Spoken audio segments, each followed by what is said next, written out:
दोस्तों आज का सवाल सीधा है आपसे और हर उस माँ बाप से जो अपने बच्चे को लेकर डॉक्टर के पास जाता है। क्या एक सफेद कोट पहनने वाला जिसे हम भगवान मानते हैं, क्या वो आपकी आंखों में आंखें डालकर सिर्फ 10-20% कमीशन के लिए आपके मासूम बच्चे को जानबूझकर क्या जहर प्रिस्क्राइब कर सकता है? सोचिए, आप बुखार और खांसी की दवा लेने गए और डॉक्टर ने आपको एक ऐसी दवा दे दी जिसमें डाई एथिलीन ग्लाइकॉल यानी सीधा सीधा जहर मिला हुआ था और नतीजा 15 मासूम बच्चे किडनी खराब होने से मर गए। ये कहानी नहीं है दोस्तों, ये मध्य प्रदेश के छिंदवाड़ा कोर्ट का एक ताजा जजमेंट है। यह फैसला उन डॉक्टर्स के गाल पर एक करारा तमाचा है जो कमीशन के लिए इंसानियत बेच चुके हैं। आइए आज इस सत्य कथा से पर्दा उठाते हैं। दोस्तों मेरा नाम है एडवोकेट राहुल लखेरा और आज हम जिस केस को डिकोड करने वाले हैं उसे सुनकर आपको गुस्सा आएगा, डर लगेगा, लेकिन अंत में आपको जागरूकता की ओर एक ऐसी रोशनी मिलेगी जो आपके परिवार को बचा सकती है। आज हम बात कर रहे हैं doctor Praveen Soni versus state case की, जिसे कफ सिरप मौत कांड भी कहा जा रहा है। आज आप जानेंगे बच्चों के मौत के पीछे छिपी कमीशन की साजिश का सच, कानून ने कैसे इस डॉक्टर के झूठ को पकड़ा, आईपीसी की धारा 276 जो बीएनएस में 278 और ड्रग्स एक्ट सेक्शन 27। कोर्ट ने जमानत को खारिज करते हुए क्या तीखी टिप्पणी की है और सबसे बड़ा फायदा आपको ये होगा कि इस जाल से बचने का जुगाड़ क्या है, आज वो आप जान पाएंगे। तो दोस्तों अगर आप भी इस कमीशन खोरी से तंग आ चुके हैं तो वीडियो को पूरा देखिए, क्योंकि आज हम सिर्फ कानून नहीं समझेंगे बल्कि अपने बच्चों का भविष्य बचाएंगे। साल 2025 मध्य प्रदेश का छिंदवाड़ा जिला, एक के बाद एक माँ बाप अपने बच्चों को लेकर अस्पताल भाग रहे थे। कारण खांसी, जुकाम, बुखार, लेकिन दवा खाने के बाद बच्चों की kidney fail, acute kidney disorder हो रही और अफसोस लगभग 15 बच्चों की मौत हो गई। आखिर क्या हुआ था?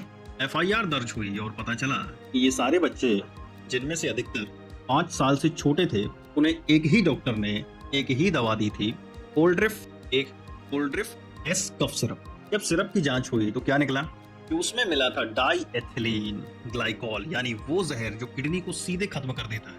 और शक की सुई कहां घूमी? डॉक्टर साहब पर। डॉक्टर प्रवीण सोनी, बाल रोग विशेषज्ञ। कोर्ट में बहानेबाजी और सच्चाई। डॉक्टर के वकील ने कोर्ट में बड़ी मासूमियत से कहा, मेरे क्लाइंट को कुछ पता ही नहीं था, कंपनी ने घटिया माल मिलाया, डॉक्टर निर्दोष है। वाह गुरु, देखो डॉक्टर साहब, आप एक बाल रोग विशेषज्ञ हैं, कंफर्म है पढ़ाई लिखाई तो की होगी, बच्चों के अच्छे खासे डॉक्टर हैं। आपको पता है कि 4 साल से कम उम्र के बच्चों को एफडीसी फिक्स्ड डोज कॉम्बिनेशंस नहीं देनी चाहिए। यह सरकारी गाइडलाइन है। आपको पता है कि डब्ल्यूएचओ ने भी इस सिरप पर वार्निंग दी है और फिर भी आप कह रहे हैं मुझे नहीं पता था। तो या तो कंफर्म है कि पढ़ाई लिखाई सिर्फ डोनेशन देके हुई होगी, भैया आपने डिग्री ली है या जादू की छड़ी। जब गली का आम आदमी भी गूगल पर दवाई चेक कर लेता है तो एक स्पेशलिस्ट को कैसे नहीं पता कि वो बच्चों को कोल्ड्रिफ एस सिरप दे रहा है या यमराज का बुलावा पत्र। क्या ये पढ़ाई सिर्फ अपने क्लिनिक के बगल वाले रिश्तेदारी की मेडिकल शॉप का स्टॉक खत्म करवाने के लिए की गई थी?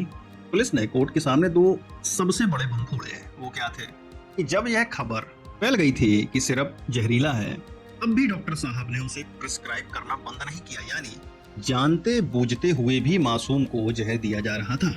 पुलिस ने बताया कि डॉक्टर को इस सिरप को लिखने के लिए 10% कमीशन मिलता था। देखिए, ये कमीशन खोरी या कह लें हरामखोरी ही इस पूरे खेल की जड़ है जिस पर कोर्ट ने कानून का हथौड़ा मारा है। देखो, आईपीसी का सेक्शन 276 कहता है कि जानते हुए एक दवा को दूसरी बताकर बेचना।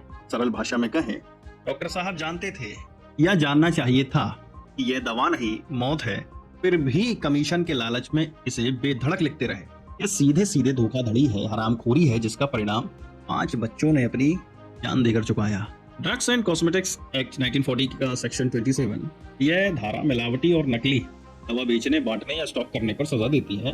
जब आप कमीशन के लालच में किसी खास कंपनी की दवा धड़ल्ले से लिखते हैं और वह दवा जहरीली निकलती है तो आप भी उस मिलावट के नेटवर्क का हिस्सा माने जाते हैं। देखो, जज साहब ने साफ कह दिया कि मामले में संकलित साक्ष्य से अभियुक्त के विरुद्ध अपेक्षित अपराध दृढ़ आधार प्रकट है। मतलब जो सबूत हैं वो चीख चीख कर कह रहे हैं कि डॉक्टर साहब तुम दोषी हो, तुम हरामखोर हो। अभी प्रकरण में विवेचना की कार्यवाही अपूर्ण है। अभियुक्त के विरुद्ध अपेक्षित अपराध गंभीर प्रकृति का है और अगर जमानत दे दी तो ये डॉक्टर साहब अपने पैसे और रुतबे का इस्तेमाल करके गवाहों को खरीद लेंगे या डरा देंगे। यही होता है जब आप कमीशन के लिए बच्चों की जिंदगी को दांव पर लगाते हैं। कानून कहता है मासूमों की मौत पर कोई डील नहीं होगी। सुप्रीम कोर्ट का फैसला हमेशा संविधान के फेवर में होता है, जो हर नागरिक के जीवन के अधिकार की रक्षा करता है। दोस्तों, यह वीडियो सिर्फ एक केस नहीं है, यह आपके और मेरे लिए एक चेतावनी है। डॉक्टर साहब, 15 बच्चों की जान की कीमत सिर्फ 10% कमीशन? क्या आपकी डिग्री, आपकी शपथ का यही मतलब है? क्या इस कमीशन के लिए आप उस भरोसे को तोड़ देंगे जिस पर यह पूरा समाज टिका हुआ है? तो मेरे दोस्तों, आंखें बंद करके भरोसा करना बंद करो। जब डॉक्टर दवा लिखे तो दवा का नाम गूगल करें, उसका कंपोजिशन देखें। दूसरी बात, महंगी और बार बार लिखी जाने वाली दवाओं पर सवाल उठाएं। तीसरी और सबसे जरूरी बात, जागरूक बने, तभी यह कमीशन खोरी बंद हो पाएगी, कमीशन खोरी का जाल टूट पाएगा।